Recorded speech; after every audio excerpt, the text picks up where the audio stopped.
Alright, so I just finished watching Emilia Perez, so let's talk about it. I think that this movie is good, but it bites off way more than it can chew because it tries to tackle way too much in such a niche way that I applaud it for its ambition, but it fumbles because it doesn't stick to its guns. What do I mean by that? The story is about this drug kingpin who transitions from man to woman, and from my understanding, was leaving the drug game behind, but it wasn't very clear to me if she did or not. And so I'm still a tad bit confused on if she left the drug game, Emilia Perez, of course, the titular character, or not. But she gets the help of this lawyer, who is played by Zoe Saldana, who helps throughout the whole process of pre and post transition and business ventures, in which case 4 years, there's a 4-year time jump in this movie. They come back and help find missing people because they're all corpses because of cartel business. And that's what's confusing me still. I see somewhat how we can get from one point to the other. I'm just still a tad bit confused on what exactly was the thought process. There was no real change of character shown because there was that 4-year time jump. So we don't know what happens in those 4 years to make this one seemingly insignificant moment. It doesn't seem like the character motivation is there in a way. And then all of a sudden goes back to the old ways of how they were. And it's just messy in my opinion, but it was fairly entertaining. So I'm going to give it a Hot Pocket score here just because I think the story could have been tightened up a little bit more to be a little juicier and a little more tasty.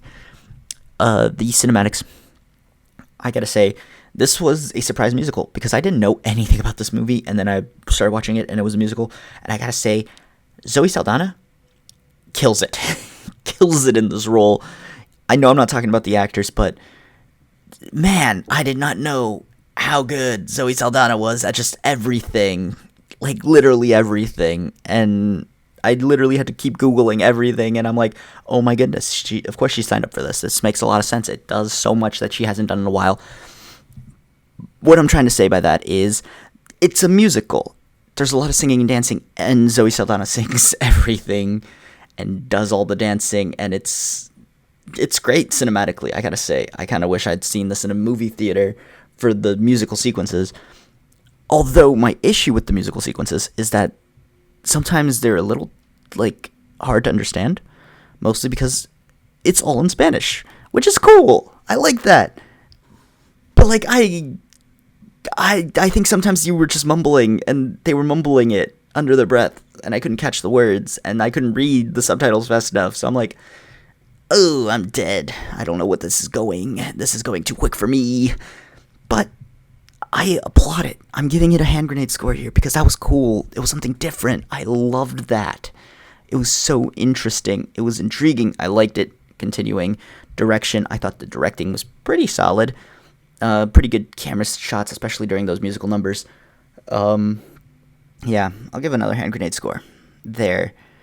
And, of course, I already mentioned Zoe Saldana, who, in my opinion, carries the movie because I think she has the most prominent character and the one that we are literally introduced, we get introduced to in the beginning of the movie, and then she started singing. I'm like, oh, this is a musical.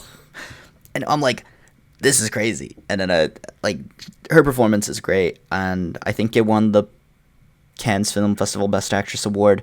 And then I remember they shared it with I remember one person in the cast won it, and then they shared it amongst the whole cast, obviously. I just don't know who won it. I'm pretty sure it was Zoe Saldana because she is the most prevalent and the scene stealer, in my personal opinion, just because she's singing and dancing and acting her butt off. She eats in this role and is fantastic in it. And honestly, the only one I'm really going to bring up because everyone else was nowhere near that level, in my personal opinion and eyes. So I'm giving a hand grenade score just to Zoe Saldana. Congratulations.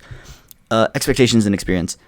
It was pretty good. It was entertaining. I just think that there are some issues in the story and how it felt a little bit messy. And my biggest issue with the movie is that it doesn't stay musical enough. The beginning of the movie is so musical, and they break out into song and dance so frequently. Actually, not really dance, but break out into song way more frequently than they do at the end of the movie. When you would expect to be more there to be more music, because the music is when it conveys the emotional beats of the movie in these types at least, and there just isn't enough at the end, and it kind of loses its footing in my personal eyes, and that's all really it. I just didn't like how they ditched the musical thing near the end. Like, I think there could have been more musical elements at the ending of the film to really wrap it up in a nice clean bow, but I still think that this movie is definitely worth at least one watch through. I don't think it's super rewatchable. I do think there is some rewatchability to it, but if you have the same issues as I do, you would understand why it's probably only good for one watch. And if you don't like musicals, it's probably not worth any watches. But so I'm just going to say this is a certified Hot Pocket movie. And if you have any others thoughts and opinions, leave them down in the comments below, or leave a like if you enjoyed this video, and subscribe if you haven't already. And other than that, I will leave you guys to it.